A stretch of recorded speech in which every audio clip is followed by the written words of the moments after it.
Namaste, welcome to this episode of the Thursday Thoughts. Today, 10th March 2022, and what a day it has been. If you are interested in politics and that to politics in India, it was a field day for all of you. Yes, India, as you all know, went to polls during the last 1 year, rather 1 month, and from 24th of February, and in 7 phases the elections were held in the politically very important state of the most populous state of India, that is Uttar Pradesh and Uttarakhand. And we had elections in Manipur, we had elections in Punjab and Goa. So the 5 states of Goa, Punjab, Uttarakhand, Uttar Pradesh, and Manipur. And it so happened that of the 5 states, in 4 states, the incumbent party, that is political uh, combination at the center of India, which is governing India, that is the Bharatiya Janata Party or the National Democratic Alliance, they were in power in 4 states, namely Uttar Pradesh, Uttarakhand, Goa, and Manipur. Of course, Punjab, as you all know, was ruled by the opposition so far for the last 5 year term, Congress. And so it was a very interesting story that unfolded during the counting of the votes through the EVMs. Of course, there were allegations that in Uttar Pradesh, Banaras or Varanasi, there were some attempt of tampering of EVM, which is just not possible, which was overruled by the State Election Commission. And the counting of votes started at around 8 a.m. in the morning. I was, for one, I wanted to see what is happening, because politics and the elections are very interesting. In fact, on 7th, after the last or the 7th phase of elections in Uttar Pradesh was over, then all the news channels were allowed to air their exit poll results, and the exit poll results were quite interesting. And to tell you frankly, the results, actual results as they have come throughout the day, are very much close to what the exit polls predicted. So, namely, it was predicted that in Uttar Pradesh, the BJP, the ruling BJP, will be coming back to power, and that is what has happened. And Manipur, BJP may retain power, and Uttarakhand and Goa, it may be touch and go between the Congress and the rival of Congress, that is the Bharatiya Janata Party, which was incumbent. And of course, Punjab was predicted by the exit polls that it's going to, most likely, it's going to the Aam Aadmi Party, that is of Arvind Kejriwal's party, which is ruling the Delhi National Capital Region for the last 2 terms. So, and Congress was likely to give some fight to Aam Aadmi Party.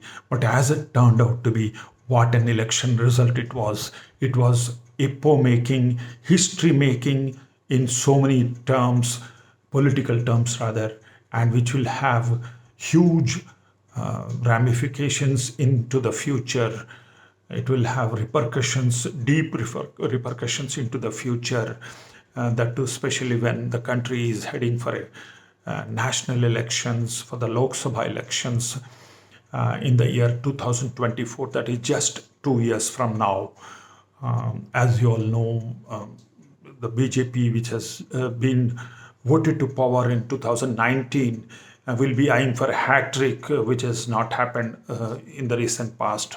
And it was finding, as the exit polls suggested, that it may find it difficult to retain power in Goa and Uttarakhand, and Manipur and Uttar Pradesh may be slightly an easier battlefield for BJP.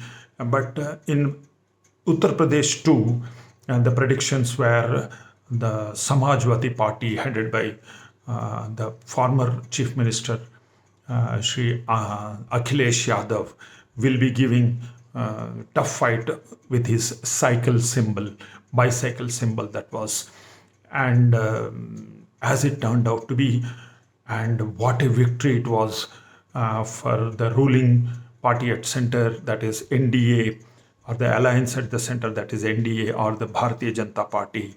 They have wrested power back, that is back to back in 4 states. And of course, Punjab has been swept, literally swept by the broom of Aam Aadmi Party, Arvind Kejriwal doing exceedingly well.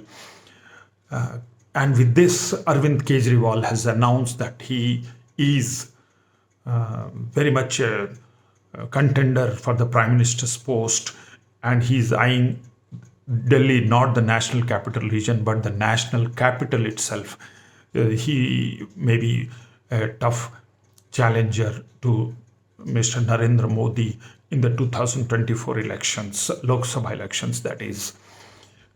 He is talking about his model, Arvind Kejriwal model of governance that has successfully been implemented in Delhi, and people are happy to the extent that Punjab has voted them to power this time, that is 2022. To me, I thought it was a cakewalk for Arvind Kejriwal's Aam Aadmi Party because of the farmers' laws, as you all know, 6 months ago, that the government wanted to implement. There was a big hue and cry among the farmers, and mostly those farmers from Punjab was revolting against. And then the Prime Minister Narendra Modi, on a live telecast all over the channels, told that we are withdrawing those laws. So there was a bit of confusion among the people, that to the Punjab people, that BJP wanted to have one rule again, law, and again they have withdrawn it. A lot of farmers were disenchanted in Punjab. So BJP was not going to be there in the elections, anywhere in the reckoning. And the ruling Congress, on the other hand, had a lot of infighting. As you all know, Navjot Singh Sidhu creating a lot of problems. Captain Amarinder Singh, though had given 2 terms for Congress to rule Punjab, he was ousted from Congress and he went on to have his own party. And then he told, I'll be having alliance with the BJP, but that did not end anywhere. He was nowhere to be seen and he lost his own seat as well. So Captain Amarinder Singh and Congress infighting, Navjot Singh Sidhu also lost the elections today. So Congress, in a way, has given it on a platter to Aam Aadmi Party. So that was the only alternative for the people of Punjab was Aam Aadmi Party, which ran away with the elections of almost touching 100 seats out of 117 seats in Punjab. Now, I think the biggest story today, because we see Aam Aadmi Party was there to win Punjab, because the other two parties had already given up. So the biggest story, as per me today, is that of Yogi Adityanath, because he was nowhere to be seen. I didn't know anything about him when he first, in 2017 March, became the chief minister. And when I checked the Google today, I found he was already 5 times member of parliament, the lower house, that is in India, the Lok Sabha. He was a Lok Sabha MP since 1998. Actually, he was born in Uttar Pradesh, then Uttar Pradesh. Now it is in Uttaranchal, or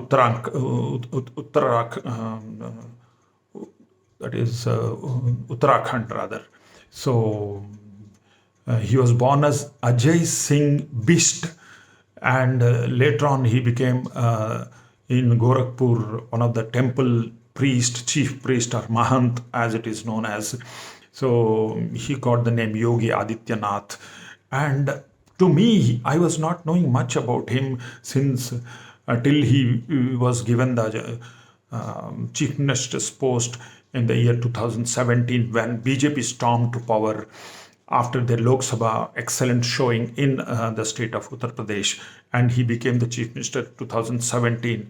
And in 2019 round again in Lok Sabha elections, BJP performed exceedingly well. In fact, they bettered their number of seats in the Lok Sabha elections thanks to the good showing of BJP in Uttar Pradesh. So and as you all know, no chief minister in Uttar Pradesh, incumbent chief minister that is, has been returned to power in the subsequent elections.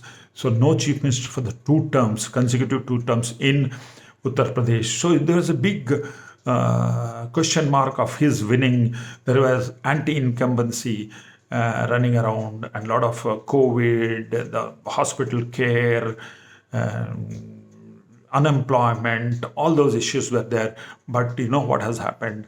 The results were astoundingly different and surprising, and it has held the awe of the whole country. Definitely, BJP has won to the last record as saw on the TV, maybe around 270 seats out of the total of 403. So Yogi Adityanath has done what no other chief minister has done for the last 35 or 37 years in the history of the political map of Uttar Pradesh.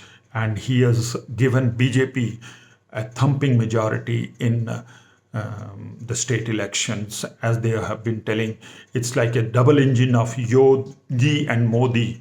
So, and everybody was talking about his schemes, the welfare schemes, and the women voters of the state have maximum voted for BJP, and because they have found safety and security for them provided by the state government, the law and order, which hardly finds a place in the narrative for running to up to any elections. This time around, UP of all states were talking about law and order, and ration that was provided for these housewives all over the state have these are the measures that have won the confidence of the people, and it augurs very well for the country. UP trying to come out of its shackles of casteism, religious fundamentalism is now finding roots in welfare schemes, and the whole narrative for the election was about public welfare schemes. That augurs very well, as somebody told in the news channels, that probably Prime Minister Modi ji has redefined the narrative for elections. And definitely the election in UP went totally on the positive notes of good governance, law and order, and ration and prashashan. So kudos to the Bharatiya Janata Party, which has done so well, and it augurs well for the country. I may not be a pro BJP person, but I'm definitely pro Indian. I'm an Indian Bhakt, because if a government is doing well, may it be Kejriwal, may it be Mamata Banerjee, or may it be Yogi Adityanath, I'll be happy. And more so when Yogi Adityanath has done well in UP and has been given another chance of 5 years. May God bless all of us in India and the whole world. The vaccination program of India has been applauded by all over the world, and to that effect, even UP government has done so well in vaccination drive. So it augurs well for the humanity as a whole. Loka samasta sukhino bhavantu. God bless. Till we meet next time. Take care. Bye bye.